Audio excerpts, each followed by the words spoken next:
Where do you think we are with Bitcoin, with adoption, and kind of from a market structure standpoint? So Bitcoin from a market structure has been incredibly bullish. The pattern now, the chart pattern looks very similar to a smaller version of the one from March to June 2020, where it exploded. We've had this lovely corrective phase. We see all the on-chain stuff, William Clemente and Willy Woo and all those guys showing that it's all going into good, strong hands. We had the China FUD. We've had a bunch of FUD. This usually, and there's no guarantees, usually October, November, December is ridiculously good, particularly at this point in the halving cycle. So structurally, it looks amazing. So, okay, who are the buyers here? So most people who got into crypto came in via Bitcoin. That's always the case. It's the big daddy asset. And then people move out the risk curve, and that's pretty normal. So who's the next big buyer of Bitcoin? It's pretty clear to me who they are.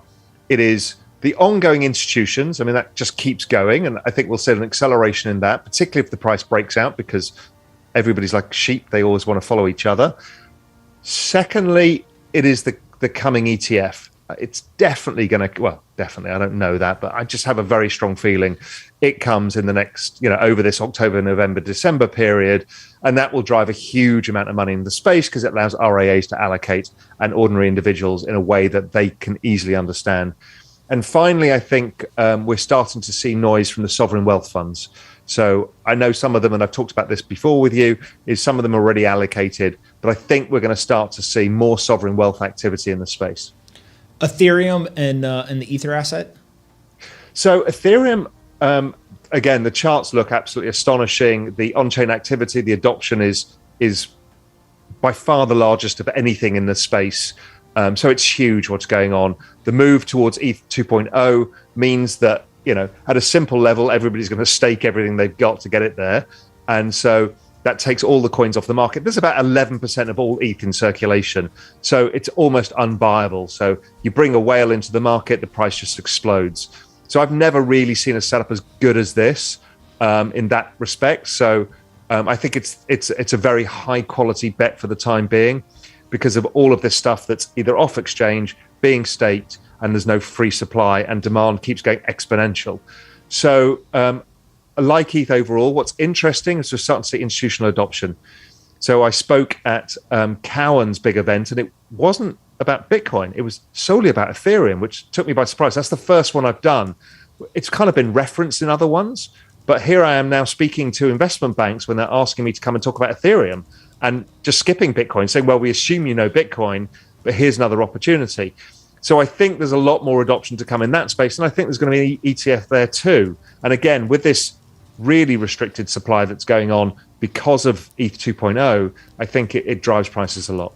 When you think about the institutions that are thinking about or talking about Ethereum and Ether, is it because they've already allocated to Bitcoin, or do you see some of them coming in and they're basically actually skipping over Bitcoin? I think there are some that are skipping over Bitcoin because they get their head around it in a different way, because they think of it as a way of playing the entire technology of the space. So then they don't, it's hard for many of these institutions to stomach the narrative, the Bitcoin narrative of a store of value that central banks are destroying the world and a lot of this stuff, because that kind of goes against a bit of their business model. But Ethereum is not as, it doesn't feel like it's attacking them as much, because it's like, here's a space and we're building decentralized finance on it, and everybody can participate. It doesn't feel that they have to change their internal narratives. So some are finding it just a bit easier to get their heads around what it is without kind of going against or kind of exposing the Wizard of Oz, which is the central banks and what they're doing to currencies overall. We need a Bitcoin price prediction by end of year, and I need an Ethereum price prediction by end of year. What do you got for us? I was doing some work on this on the weekend for Global Macro Investor. I'm kind of thinking, I'm kind of a little bit overly bullish right now. And I think the cycle, well, no, because that's not fair, because I was looking at the cycle itself. I think Bitcoin somewhere north of 200 and ETH closer to 15K. But I think we finished the cycle with Bitcoin closer to 400 and ETH closer to 40,000. All right. So you think by end of year, we've got Bitcoin 200K or so. We've got ETH at 15K. You think end of cycle, which in your opinion, it sounds like kind of February, March of next year. Something like that, yeah. Bitcoin's 400,000 and ETH is 40,000. Yeah. There's a lot of people watching who hope you're right. I bloody hope so too. It's not like I haven't backed my own bet. So my money's where my mouth is. Now, we don't know how the cycle's going to play out now. What's going to happen in the, in the bear market? When does that come? Does it come in the same structure? I do think it probably decouples to a certain extent because I think the adoption is going to be really quite big. So that lowers, as a network gets more adopted, the volatility lowers. So I think we're going to see that this time around, and it will decouple. I also think the cycle goes on longer just because of two key factors. One is ETH 2.0 will probably be, I think, the end of the cycle, because everybody will, once it unlocks, people will sell some of their ETH that they put in for the staking. I think that's a pretty common thing to do. That happens probably around tax season as well, so people realize gains. And then in addition, I think the ETF will have come out at that point, and a lot of the pent-up demand will be in. And then we'll have to deal with a bunch of people who don't yet realize how to deal with the 70, 80 vol asset. And you've spent a long time doing this. We all have, is to teach people how to hold, how in a network adoption effect model, you will get volatility, but is more than compensated by price if your time horizon is long enough. And we're going to have to teach all of these RIAs this, because they're all going to panic out. So, there's a lot of work for us all to do to get people to understand how to deal with high vol assets and what it means as well. What it could mean if they do hold on. I've got two of my brothers here with me, and they got a couple of questions as well. What do you guys got? Hey, Raoul, thanks for doing this. I appreciate you coming on. So my question would be just kind of around the total market cap of all crypto assets and cryptocurrencies. So we're at around 2 trillion today. If we were to kind of fast forward 5, 10, 15 years from now, where do you think this number can go, and kind of how do you get there? So I think it goes very interesting. I've just got a chart of adoption of the internet, and crypto maps it beautifully, except the internet was growing at 63% a year when it had 150 million users, which crypto has now. So it was growing at 63% a year. Crypto is growing at 113%. So this is double the adoption rate of the fastest adoption of technology in all recorded history. So we've never seen anything like this. Extrapolate the maths, you get out to 1 billion people by 2024. So this is going to happen really, really fast. By the end of the decade, you're probably at 3.5, 4 billion people, so most of the world. So what does that mean for asset prices? Well, almost all the major asset classes, whether it's equities, bonds, real estate, they're all kind of in the 150 to $300 trillion range. Now, we kind of know that most of those assets are going to go on the blockchain anyway, but let's ignore that. To put this where I think it's going, it's currently 2 trillion. I think a roughly fair value to fit in with the other asset classes is 200 trillion. So it's 100x. We've never had an asset do 100x of that kind of magnitude in all recorded history. I mean, we've never seen it before. None of us have lived through this. So this is, I think, going to be the largest generation of wealth that the world has seen in the shortest period of time. When you think about the metaverse, you started to kind of go down that path a little bit. I know that you're really excited about this. Where do you think, one, that kind of starts to really permeate society? And then also, two, how do you think about it from an investor seat in terms of how to get exposure to it for your own portfolio?